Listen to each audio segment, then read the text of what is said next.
Hi everyone, and welcome back to my channel. I had an idea for a video, and so I figured I would do it. In case you did not know, May is Mental Health Awareness Month, and so I feel like this topic ties really well into it. I talk about mental health a lot on my channel, not just in May. So I haven't really been posting a lot on mental health this month. I just feel like I've said a lot of the things that I want to say about mental health. However, I was on I was in the chat on a live from Dory Did It, and I mentioned spoon theory, and I every once in a while I encounter someone who doesn't know about spoon theory, um, and it kind of just depends on the crowd, really, how well versed people are with it. So I figured I could talk about it, talk about how I was introduced to it, and talk about how it can help people who are not only dealing with chronic physical pain, but also mental illness and just really anybody. I think it's a great theory that can apply to anyone because all, we're all bound by physical, mental, emotional, spiritual constraints of like how like depleted those cups can get if we're not refilling them. Um, or even if we're trying to refill them, sometimes they're just not refilling as quickly as they're being depleted.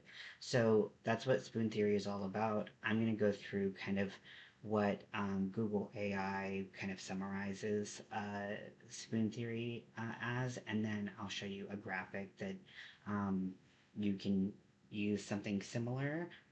You can just kind of get an idea a little bit more about spoon theory or never look at it again. It's totally up to you.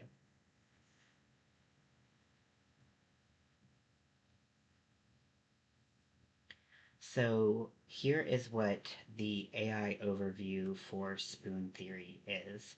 So they say it's a metaphor used to explain how people with chronic illnesses or disabilities manage their limited energy and resources throughout the day. Being sick, not feeling well, being stressed, all of those take energy. And we've all, I'm just, gonna put like a general statement out there. We've all been to that point where it's just like, I have nothing left to give. I'm exhausted. And sometimes this is the day. Sometimes it's a week where it's just taking it all out of you. You don't have anything left to give. And that's kind of what spoon theory was developed to communicate. Um, and so, why is it spoon theory? What, why spoons? So it goes on to read, it suggests that each day starts with a finite number, so a specific number of spoons, just kind of to represent energy reserves. And these represent energy reserves. And these spoons are spent on daily tasks. The theory helps individuals and those around them understand the impact of chronic conditions on daily life and the need for energy rationing. So, for me, I learned about spoon theory being in a relationship with someone who had chronic physical illnesses.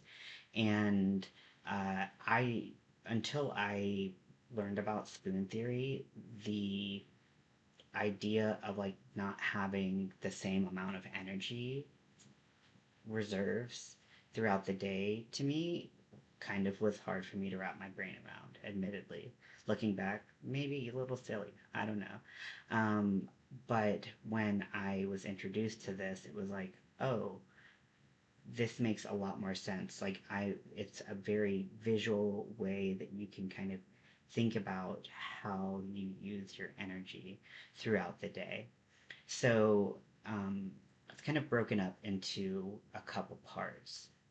So first is the idea of limited energy.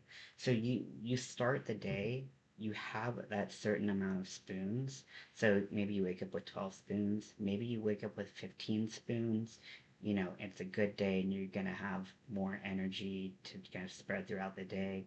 Um, and sometimes you don't know how many spoons you're gonna have. So, but you don't have unlimited energy to do whatever you want and do all the things.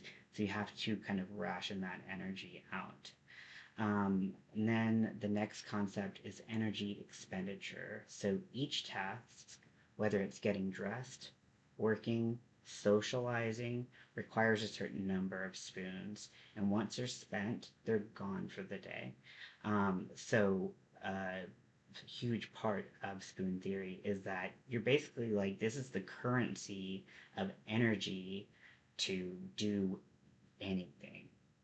And once you've paid it out, you're gonna be broke by the end of the day, and you don't want to be broke at 10 a.m. and have to still try to function throughout the rest of the day. And that's way easier said than done. When I say something like that, that's not a judgment on people who have pushed themselves too far past their energy reserves, because we've all been there. The variability, so the number of spoons needed for a task can vary from day to day, making planning challenging. So sometimes you get up, you try to make your bed, that is 1 spoon. Sometimes just getting out of bed is 3 spoons. And that's the big part about it, is that you're not quite sure always how much energy something's going to take. Or if you are sure, it might be different from the day before and the day before. Um, so talks about the impact on daily life. And so the theory highlights the need to prioritize tasks, manage energy levels, and potentially make difficult choices about what activities to engage in, because you are, again, kind of like, well, I kind of think this is going to take 3 spoons. I think this is going to take 2 spoons. I definitely am not going to have energy for that. So it's um, kind of like you're placing these spoons on these different activities, and once you're done doling out these spoons, you just can't do anything else. Again, that currency that you have is done. um, it is used as a communication tool. Again, this is how I learned about it that really helped me. So, the spoon theory can help people with chronic conditions communicate their limitations with others and facilitate understanding of their experiences. For me, this was really helpful in helping me understand that not only did my wife feel terrible, but she also, like, that the illnesses she was dealing with sucked a lot of energy out of her. And it's like, well, thinking about it now, I'm like, yeah, duh. But before, I wasn't making the connection. It was like, well, I know you feel bad, but like, you know like, I'm not understanding why you're running out of energy so much faster. And it's because that's what it was like for her. So it's a great communication tool, and it was very helpful for me. And then the last point that they make is it encourages self awareness about energy levels and helps individuals pace themselves throughout the day. So it's a really good tool for checking in with yourself. And you can also use it to, again, with the communication point, use it to communicate with other people. Like, I, I'm, I'm out of spoons. If she said that to me, if someone says that to me, I straight away know what that means. Or I'm not sure if I have the spoons for that, or something to that effect. Those types of ways to communicate were so clear cut for me that there was no, like, like my head hurts. I'm not sure if I can do it.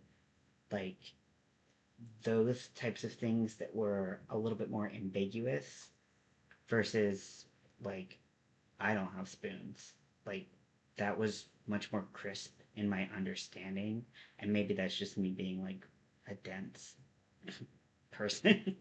But for me, it was very helpful. So it was a good communication tool. Now, I've talked quite a bit about how spoon theory, to my knowledge, and to what this is talking about quite a bit, is was largely kind of based on people who have physical physical disabilities or chronic conditions that affect them physically.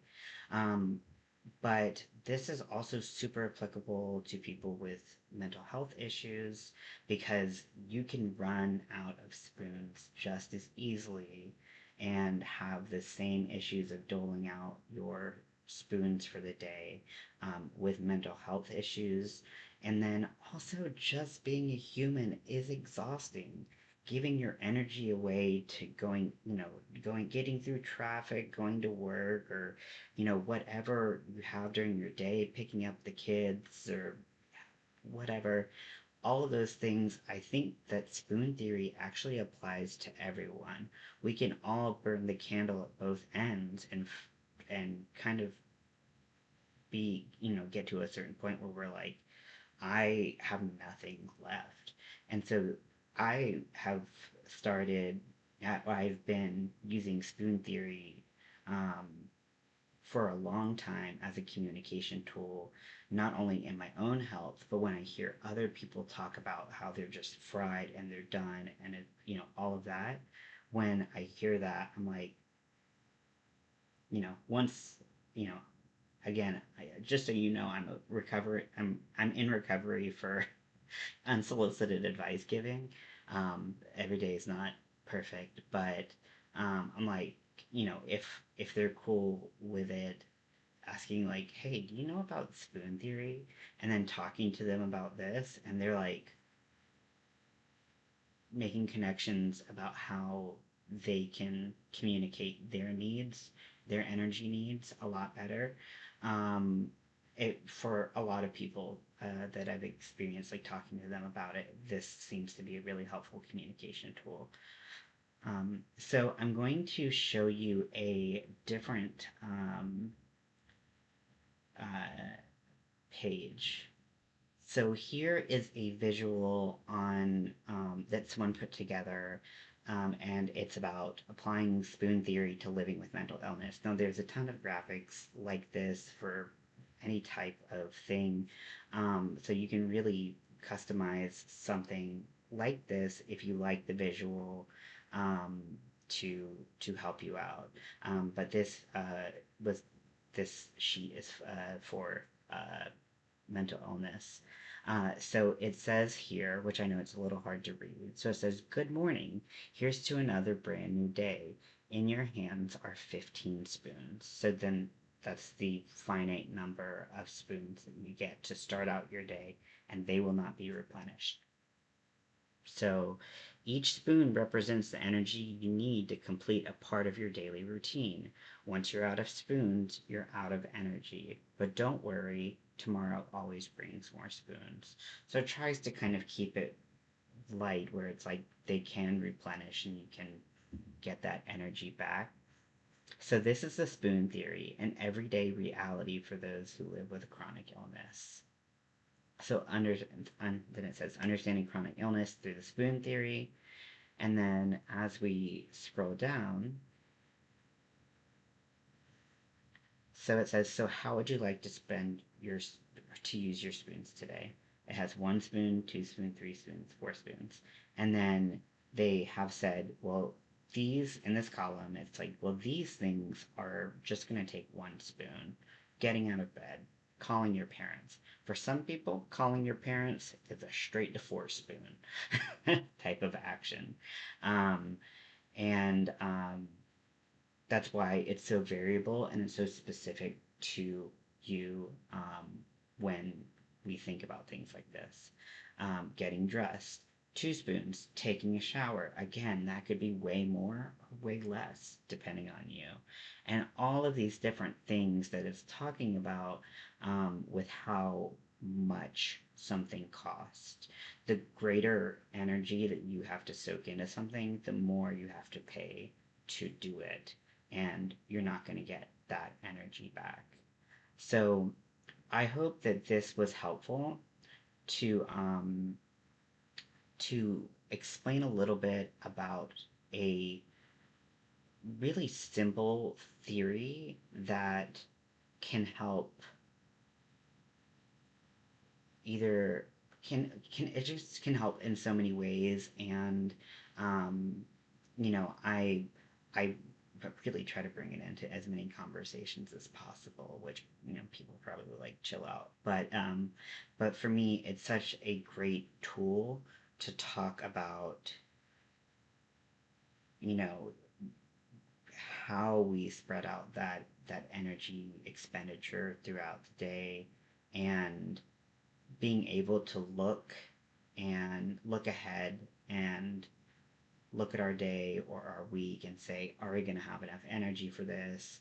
What do we need to prioritize? I need to check in with myself to see how I feel, because maybe today I'm not going to have energy to do that because that is too many spoons. Whereas any other day, that wouldn't be that many spoons, and I would be able to do that. Why did they pick spoons in particular? I'm not the person to ask that. I have no idea. I'm sure you can research into it a little bit more if you want. However, that's as much as I know. So I hope this was helpful, and I hope I hope you liked it. So I'll talk to you later, and have a great day.